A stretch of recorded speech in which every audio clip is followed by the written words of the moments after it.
Hi అండి అందరికీ. నేను మీ లోహిత వాళ్ళ అమ్మ లక్ష్మి. అందరూ ఎలా ఉన్నారు? బాగున్నారా? ఈరోజైతే డైలీ లాగ్ అయితే ఏం లేదండి. ఇంట్లోనే చాలా సింపుల్గా క్విక్గా అయిపోయే కొబ్బరి రైస్ అండ్ రోలు పని లేకుండా పచ్చడి చేసుకోవడం ఎలానో చూపిస్తాను, చూసేయండి. అండ్ పచ్చడి అయితే చాలా వరకు బ్యాచిలర్స్కి ఉపయోగపడుద్దని అనుకుంటున్నాను ఈ ప్రాసెస్. అండ్ మన ఛానల్ ఫస్ట్ టైం యూజ్ చేసినట్లయితే ప్లీజ్ మన ఛానల్ని సబ్స్క్రైబ్ చేసుకోండి. అండ్ వీడియో అంతా నచ్చినట్లయితే ఒక లైక్ అయితే చేయండి. అండ్ మీకు ఏమన్నా యూస్ఫుల్ అవుతుంది మీ ఫ్యామిలీస్కి అనుకుంటే ప్లీజ్ ఒకసారి షేర్ చేయండి. ఇంకా వీడియోలోకి వెళ్ళిపోదామా? కొబ్బరి రైస్ ఎలా చేసుకోవాలో చూపిస్తాను, చూసేయండి. ఒక కప్పు బియ్యం అయితే తీసుకున్నాను, బాస్మతి బియ్యం. మీకు కావాలి అంటే ఇంట్లో వాడుకునే నార్మల్ రైస్ అయినా తీసుకోవచ్చు. అవి అయితే ఒకసారి బాగా కడిగి పక్కన పెట్టుకున్నాను. తర్వాత కొబ్బరి తీసుకొని ఒకసారి అయితే కడిగానండి. మిక్సీలో అయితే వేసేసి కొంచెం వాటర్ వేసి మెత్తగా అయితే పట్టేసుకున్నాను. దాన్ని జల్లెడ తీసుకొని కొబ్బరి పిప్పిగా అండ్ పాలుగా అయితే సపరేట్ చేసేసాను. నెక్స్ట్ అయితే ఒక వెడల్పి తపాలు అయితే తీసుకొని కాస్త నెయ్యి అయితే వేసానండి. ఇది ఇప్పుడే అమ్మ అయితే ఫ్రెష్గా తీసింది. అండ్ కాస్త జీలకర్ర అయితే వేసాను.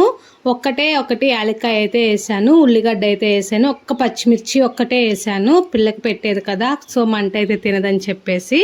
ఏ వెజిటేబుల్స్ వేయకుండా చేసి చూడండి. వెజిటేబుల్స్ అన్నీ వేసాము అంటే వెజిటేబుల్ రైస్ లాగా ఉంటుందిలే, కానీ అది మనకి కొబ్బరి రైస్ అయితే అనిపించదు. తర్వాత బియ్యం కూడా వేసేసుకొని కొంచెం లైట్గా అటు ఇటు కదుపుకోవాలి అండి. మనం పిల్లలకు పెట్టేది కదా, సో ఒక కప్పుకి 2.5 కప్పు పాలు పోసాము అంటే వాళ్ళు కొంచెం మెత్తగా ఉండి తినడానికి ఇష్టపడతారు.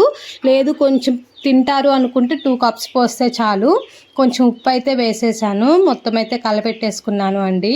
2 మినిట్స్ హై ఫ్లేమ్లో ఉంచి తర్వాత చిన్న మంట పెట్టేసి అన్నం ఈ స్టేజ్కి వచ్చాక స్టవ్ ఆపేసుకుంటే చాలు. పిల్లలు అయితే చాలా ఇష్టంగా తింటారండి. కంపల్సరీగా అయితే రైస్లో కాంబినేషన్ ఒకవేళ పెద్దవాళ్ళు మనం తినాలి అనుకున్నాము అంటే ఒకసారి పచ్చడి అయితే ట్రై చేసి చూడండి. రోట్లో వేసి అయితే దంచలేదు, ఇలా పప్పు గుత్తితో ఎనిపాము. రోల్ లేని వాళ్ళు కూడా చాలా ఈజీగా చేసుకోవచ్చు. అందరిళ్ళల్లో అయితే ఉండవు కదా రోళ్ళు, అండ్ సిటీలలో కూడా కష్టమే అవుతుంది కదా. సో అట్లాంటి వాళ్ళకైతే ఈ ప్రాసెస్ బాగా పనికొచ్చింది. నేను ఇది మా అమ్మని అడిగాను, మీ చిన్నపిల్లలు అప్పుడు మీకు రోళ్ళు ఉండే ఎలానే చేసుకునే వాళ్ళమ్మ రోడ్డు పచ్చడి ఎట్లా అంటే అప్పుడైతే ఈ ప్రాసెస్ చెప్పింది. పచ్చిమిర్చి టమోటా అయితే కొనుక్కొచ్చానులే, కానీ దాంట్లో వేసిన వంకాయలు బెండకాయలు పక్కింటి అత్తయ్యలు చెట్లుకుంటే అయితే కోసుకొచ్చాను.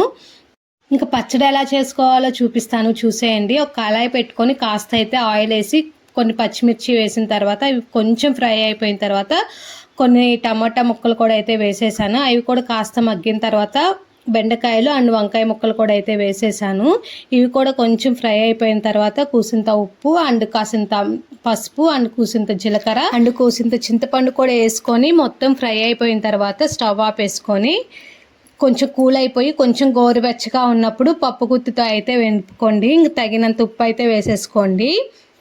అసలు తింటుంటే దాని రుచే వేరుందండి. చాలా ఒక్కలొక్కలుగా మరీ మెత్తగా లేకుండా గ్రైండ్ చేసుకునే పని లేకుండా పప్పు గుత్తితో ఇలా చేసుకునే ప్రాసెస్ అయితే నాకు చాలా నచ్చింది.